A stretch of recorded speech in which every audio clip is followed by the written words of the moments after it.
ബാലുശ്ശേരി ടൗണിൽ home appliance കടയിൽ വൻ തീപിടുത്തം. പുലർച്ചെ 12 മണിയോടെയാണ് ലാവണ്യ ഹോം അപ്ലയൻസ് എന്ന സ്ഥാപനത്തിൽ തീപിടുത്തമുണ്ടായത്.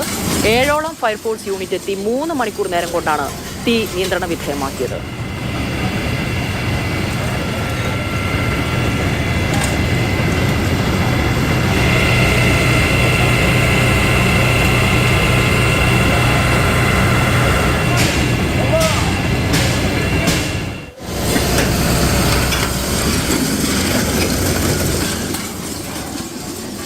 അഖില CP ചേരുന്നുണ്ട് കൂടുതൽ വിവരങ്ങളുമായി. അഖില, വലിയ തീപിടുത്തമാണ് ഉണ്ടായത്. എത്രത്തോളം നാശനഷ്ടം ഉണ്ടായിട്ടുണ്ട്?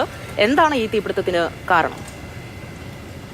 ലക്ഷക്കണക്കിന് രൂപയുടെ നഷ്ടമാണ് ഇപ്പോൾ കണക്കാക്കുന്നത്. കൃത്യമായ എത്രയാണ് എന്നുള്ളതിൽ ഇപ്പോൾ വ്യക്തത വന്നിട്ടില്ല. ഇന്ന് രാത്രി ഏകദേശം 12 മണിയോടെയാണ് ടൗണിൽ സ്ഥിതി ചെയ്യുന്ന ലാവണ്യ ഹോം അപ്ലയൻസിന് തീ പിടിക്കുന്നത്. അപ്പോൾ 4 നിലകളിലായിട്ട് പ്രവർത്തിക്കുന്ന ഷോപ്പിന്റെ 2-3 നിലയിലാണ് കൂടുതലായി ബാധിച്ചത്.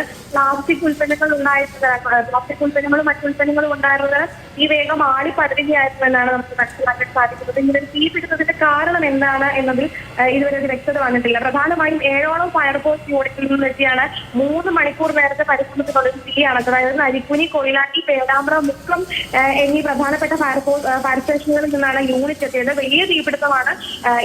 എത്രത്തോളം നാശനഷ്ടങ്ങൾ ഉണ്ട് എന്നതിൽ ഇപ്പോഴും വ്യക്തത വന്നിട്ടില്ല ഒന്നും.